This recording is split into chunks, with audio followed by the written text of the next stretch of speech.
ಇನ್ನು ಭಾರತದ ಮೇಲೆ ದಾಳಿ ಮಾಡಬೇಕು ಅಂತ ಪಾಕ್ ಸಾಕಷ್ಟು ಪ್ರಯತ್ನ ಪಡ್ತು. ಆದರೆ ಎಲ್ಲಾ ಪ್ರಯತ್ನಗಳು ಕೂಡ ವಿಫಲವಾದ್ರು. ಸದ್ಯಕ್ಕೆ ತರಗೆಲೆಗಳಂತೆ ಉದುರಿದಂತ ಮಿಸೈಲ್, ಡ್ರೋನ್ ಏನೇ ಪ್ರಯತ್ನ ಪಟ್ಟರೂ ಕೂಡ ನಿನ್ನೆ ಸಾಧ್ಯ ಆಗಲಿಲ್ಲ. ಪಾಕಿಸ್ತಾನ ಮಿಸೈಲ್ಗಳನ್ನ ಪ್ರಯೋಗ ಮಾಡ್ತು, ಡ್ರೋನ್ಗಳನ್ನ ಪ್ರಯೋಗ ಮಾಡ್ತು.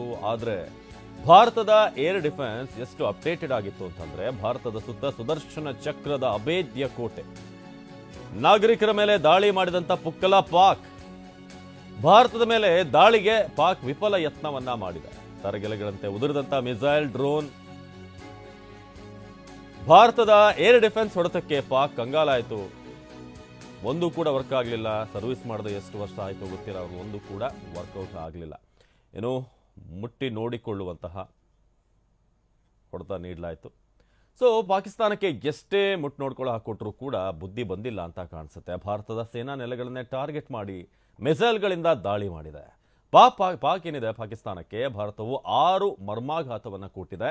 ಪಾಕ್ನ ಡ್ರೋನ್ಗಳನ್ನ ಛಿದ್ರ ಮಾಡಿದೆ.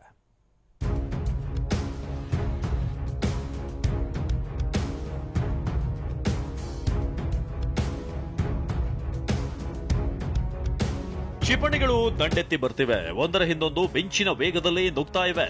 ಭಾರತೀಯ ಸೇನಾ ನೆಲೆಗಳನ್ನೇ ಟಾರ್ಗೆಟ್ ಮಾಡಿ ಮಿಸೈಲ್ಗಳ ಮೊರೆತ. ಆಗಸದಲ್ಲೇ ಪಾಕ್ ಕ್ಷಿಪಣಿಗಳು ಛಿದ್ರ. ಪಾಕ್ನಿಂದ ಮಿಸೈಲ್ ಮಳೆ, ಕ್ಷಿಪಣಿಗಳು ಧ್ವಂಸ.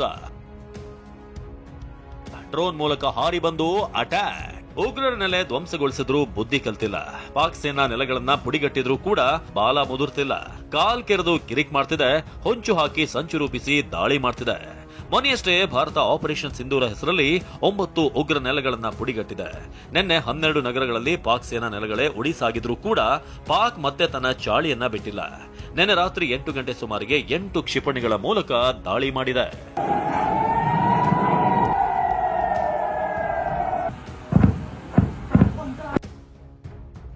ಜಮ್ಮು ಪ್ರವೇಶಿಸುವ ಮುನ್ನವೇ ಪಾಕ್ ಕ್ಷಿಪಣಿ ಒಡಿಸ್.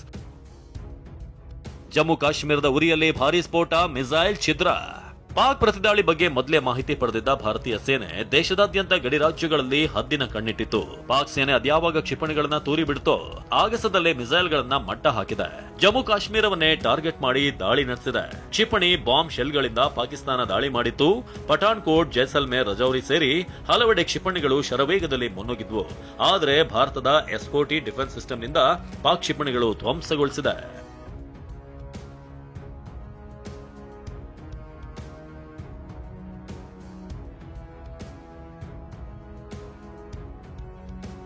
ಪಾಕ್ ಯುದ್ಧ ವಿಮಾನದ ಪೈಲಟ್ನನ್ನ ಸೆರೆ ಹಿಡಿದ ಭಾರತ.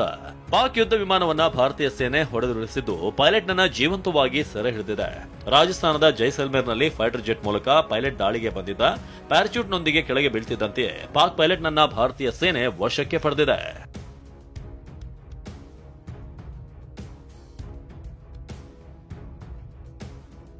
ಅತ್ತ ಪಾಕ್ ಸೇನೆ ದಾಳಿ, ಇತ್ತ ಉಗ್ರರಿಂದ ಅಟ್ಯಾಕ್. ಭಾರತದ ವಿರುದ್ಧ ನಖಶಿಕಾಂತ ಉರಿದಿರಿದು ಬೀಳ್ತಿರುವಂತಹ ಪಾಕಿಸ್ತಾನ ಮತ್ತು ಅಲ್ಲಿನ ಉಗ್ರರು ದಾಳಿ ಮಾಡ್ತಿದ್ದಾರೆ. ಜಮ್ಮುವಿನ ಅನಂತ್ನಾಗ್ನಲ್ಲಿ ಮತ್ತು ಕುಟ್ರೂನಲ್ಲಿ 6 ಕಡೆ ಉಗ್ರರು ಸ್ಫೋಟ ಮಾಡಿದ್ದಾರೆ. ಸೇನಾ ಮದ್ದುಗುಂಡುಗಳನ್ನೇ ಗುರಿಯಾಗಿಸಿ ದಾಳಿ ಮಾಡಲಾಗಿದೆ.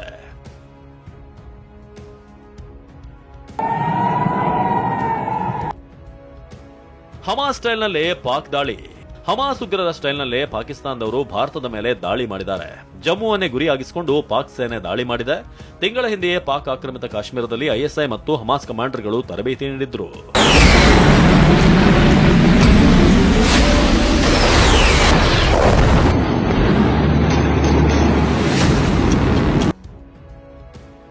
ಭಾರತವನ್ನ ಕೆಣಕಿದ ಪಾಕ್ಗೆ 6 ಮರ್ಮಾಘಾತ.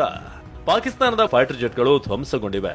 ಪಾಕ್ನ AWSCS ಸರ್ವೇಕ್ಷಣ ವಿಮಾನ ಧ್ವಂಸವಾದರೆ ಪಾಕಿಸ್ತಾನದ 4 ಕಡೆ ಏರ್ ಡಿಫೆನ್ಸ್ ಸಿಸ್ಟಮ್ ಧ್ವಂಸವಾಗಿದೆ. ಪಾಕಿಸ್ತಾನದ ಡ್ರೋನ್ಗಳನ್ನ ಭಾರತ ಧ್ವಂಸಗೊಳಿಸಿದೆ. ಲಾಹೋರ್, ಸಿಯಾಲ್ಕೋಟ್ ಸೇರಿ 4 ಕಡೆ ದಾಳಿಯಾಗಿದ್ದು ಪಾಕಿಸ್ತಾನದ ಎಲ್ಲಾ ಮಿಸೈಲ್ಗಳು ಒಡಿಸಾಗಿವೆ.